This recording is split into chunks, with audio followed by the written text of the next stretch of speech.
Oui. Est-ce que vous fixez le nombre, on va dire le nombre de coups avant l'acte, ou bien c'est du genre, on va dormir et puis le matin, arrête, je te donne ton job? Euh, Généralement, Mhm. c'est 2 coups. Tu rentres, c'est la force, vous faites. Mhm. Le matin, il fait. Parce que il n'y a pas un homme qui va se lever le matin, te donner l'argent comme s'il voit tes belles fesses partir. Mhm. Si un homme t'a pris, réuni avec lui, soit à l'hôtel ou chez lui, Mhm. il va faire avant de dormir, il va faire le matin avant que tu partes. Mhm. Maintenant, nous les filles, si le prix est bas, on s'arrange que quand il finit de faire la nuit là, c'est pas n'importe 3 heures, on se débrouille à partir. Mais toi, tu vois que la somme qu'il est en train de te donner, c'est la somme que tu veux, la somme qui est normale pour toi. Tu vas taper quand tu arrives et tu vas taper le matin. Que tu sois fatigué ou pas, c'est une obligation de taper. Déjà, même, ça évite d'avoir des problèmes même. Parce que s'il n'est pas content, même peut-être ton argent même que tu as demandé à couper ça. D'accord. Donc, tu tapes quand il vient, tu tapes le matin. Donc ça veut dire qu'il y a une pré-entente et puis une entente. C'est-à-dire Oui. quand il vient vers vous, vous le dites, bon, je vaux tel prix. Vous allez arriver d'avoir un client qui est sale, du genre ça sent, mais il demande ce que vous le laissiez.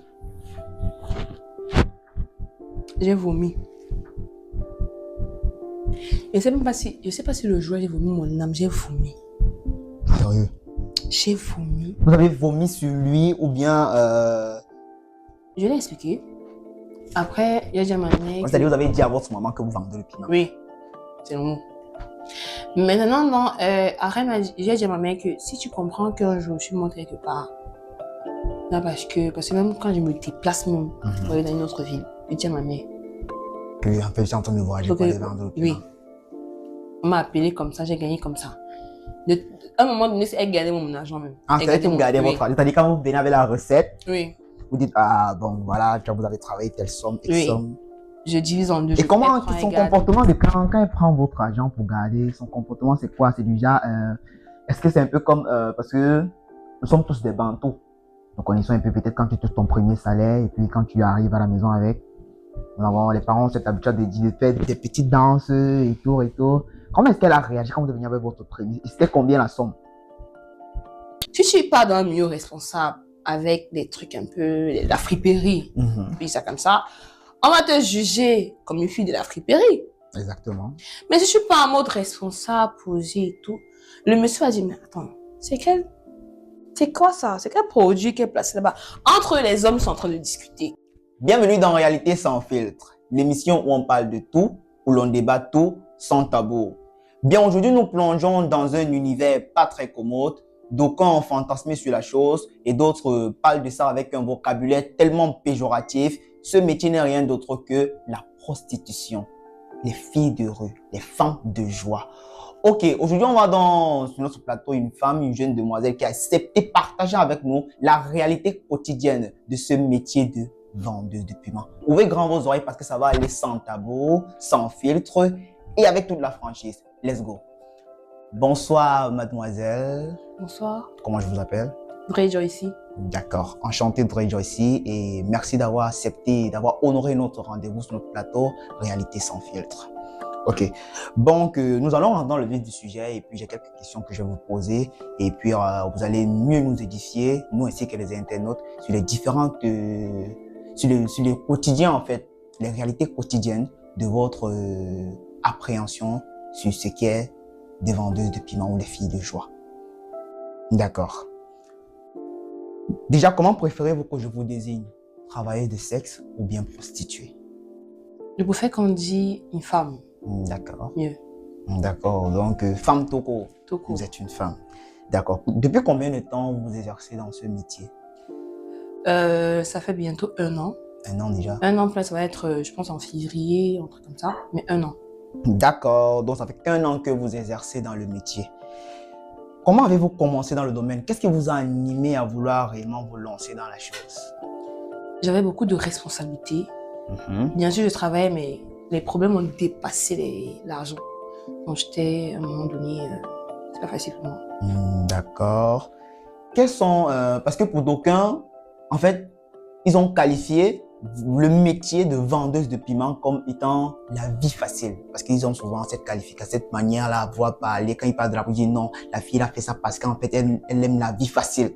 Pensez-vous réellement que se lancer dans la prostitution, c'est-à-dire c'est embrasser la vie facile, ou alors qu'est-ce qui différencie peut-être ceux-là qui parlent de vie facile, qu'est-ce qui différencie l'enseignant de la prostitution? Est-ce que pensez-vous que sur une échelle didactique, l'enseignant est mieux placé que la vendeuse de piment en termes de métier? C'est pas aussi un métier comme les autres.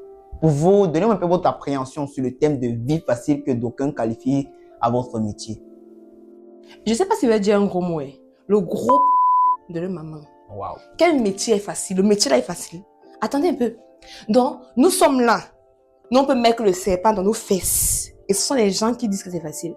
Wow. L'enseignant il va aller enseigner ses petits guignols, il va rentrer à la maison. Qu'ils aient retenu ou pas. Il va rentrer chez lui voir le salaire. Nous là, on subit le froid, la tempête, la pluie, tout ça. Et les Nangaboko disent que c'est facile. Les gens qu'on met le serpent dans leurs fesses là. Ils sortent d'où? Ils ne vendaient pas le piment. Ou elles ne vendaient pas le piment. Pas de quoi que la vie est facile. D'accord, d'accord. Laisse-moi finir.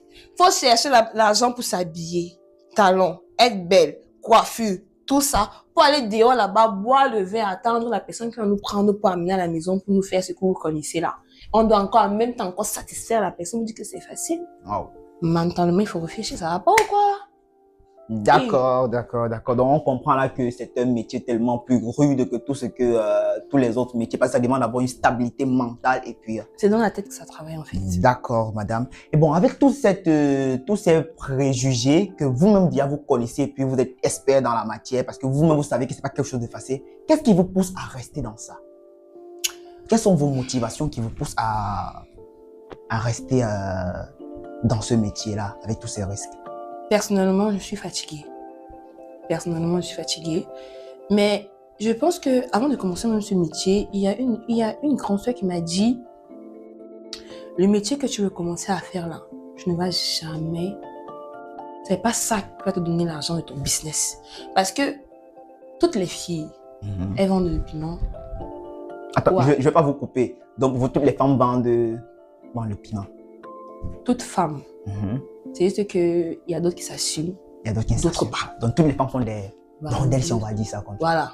Sont des prostituées. Voilà. D'accord. Voilà. Et une grande soeur qui m'a dit, un jour, elle m'a dit que le métier que tu commences à faire là, sache que c'est pas l'argent-ci qui va faire en sorte que tu ouvres ton entreprise. Parce que j'avais parlé avec elle que voilà, mes objectifs, tu fais tout. Elle m'a dit, c'est pas ça. Tu vas te donner l'argent pour ton entreprise. Tu auras l'argent. Tu es très belle. Tu es grande de taille. Tu as un teint naturel, tu as tout. Mais sache que ça, si tu n'es pas intelligente, tu ne vas pas réussir avec. Donc c'est pour ça que d'autres bordels que prostituées, d'autres filles qui ne s'assument pas, d'autres qui restent dans les foyers, font genre. Elles ont souvent des petits business qu'on appelle vente en ligne. Donc, d'accord. Donc pour vous, la vente en ligne est un appât de la prostitution. On se cache derrière la vente en ligne, papa. Tu vas t'apprendre quoi? Toi, tu n'es pas un homme. D'accord, non, c'est mieux de préciser pour les internautes pour qu'ils puissent savoir en fait que, parce que pour la plupart maintenant, c'est la vente en ligne. Pour la petite histoire, pour la petite anecdote, donc j'ai vu un truc, récemment je scrollais sur les réseaux, j'ai vu un post d'un camarade qui me disait il rencontrait une camarade et puis qu'est-ce que tu fais? Tout ce qu'elle trouve à dire, c'est la vente en ligne. Donc, pour vous, toutes les femmes qui font la vente en ligne, ce sont des prostituées. D'accord. C'est plus facile de chercher le client même là-bas. Mais bon, c'est difficile. Non, pas facile, mais non, c'est difficile. Parce que tu vends ton produit. Tu imagines un peu une femme. Bon, pas imaginer, mais il y a les femmes qui vendent les habits. Elles vendent un habit sexy, elle tourne les fesses et tout. Et toi, elle met son noir en bas. Attends, tu vas pas voir. Un homme là, il prend le numéro, il parle, il dit que non, je vais commander et tout. Après, ça commence que viens un peu prendre un verre ici. C'est fini. D'accord. C'est borderie plus. D'accord. Bon, avant, je vais revenir un peu sur vos dires. Tout à l'heure, vous avez dit, avant de vous lancer dans le domaine, vous avez eu des rêves, vous avez eu des ambitions. Avant de frôler ce métier qui vous donne aujourd'hui votre point de vie, quels étaient vos rêves? Quels étaient vos objectifs? Du moins, quels sont vos objectifs à l'heure actuelle? Ou bien, quelle est la différence entre avant, quand vous n'étiez pas encore dans le domaine, quels étaient vos objectifs pendant ce temps-là et puis qui a changé aujourd'hui? Avant de commencer ce métier, parce que j'ai fait une formation esthétique. Wow. J'ai fait dans l'esthétique, massage, manicure, pédicure. Je travaillais dans un salon d'hommes. Donc, j'étais esthéticienne. Okay. Voilà. Après, donc, on me payait un peu assez petit. Donc, mon rêve d'avant, c'était d'être esthéticienne, d'avoir mon salon. Même si commencer petit, c'est-à-dire que avoir mon petit matériel à la maison et faire des trucs à domicile. Mais après, j'ai eu d'autres problèmes parce que j'ai un enfant. Voilà. Il fallait payer l'école, les factures de la maison, tout ça. Vous connaissez de quoi je parle. Voilà. Maintenant, donc, quand j'ai commencé dans le métier, puisque dans ma jeunesse, ma maman a vendu la nourriture. C'est-à-dire que c'est une vendeuse ambulante. Elle a vendu devant l'hôpital général. Elle faisait le héros et tout. Moi, je l'aidais. Puisque moi, j'ai arrêté un peu l'école après, au bac. Je n'ai pas eu D'accord. parti parce que je suis tombée enceinte et tout. Non, après ça, je me suis dit que voilà. Parce que quand j'ai commencé le piment, je vous assure, ou bien la broderie, comme vous voulez, j'ai touché énormément d'argent. J'avais au trop 1 million le mois. Parce que j'étais encore au début, c'est-à-dire, c'est comme si j'attirais. C'est comme si, je sais pas, j'étais pas tellement belle. Hein. Vous avez cette aura-là. Oui, je n'avais même pas quelque chose d'extra, mais j'étais nouvelle. J'avais peur, j'avais tout et tout. J'avais donc l'argent qui faisait en sorte que chaque lundi, 100 000 francs partaient pour mes habits. Je ne suis pas avoir ma penderie, j'ai les habits comme ça. Que maintenant, je ne le porte même pas parce que, bon, je me dis, je m'en fous. Mais bon. Après, je me suis dit, pourquoi pas ouvrir un restaurant? Parce que je sais préparer. Ma mère m'a appris à préparer. J'ai quelques tantes qui connaissent la restauration, pardon. Maintenant, mon rêve, c'est d'avoir un restaurant-bar. Parce qu'ici au Cameroun, moi, je connais le bar et la nourriture. D'accord. Ok, donc, nous allons un peu revenir sur quelque chose d'intime. Si vous me permettez. Vous avez parlé tout à l'heure, vous avez un garçon. D'accord. Et votre garçon, vous l'avez contracté avant de vous lancer dans le métier ou bien après, ou bien pendant le métier, c'est pas? Avant,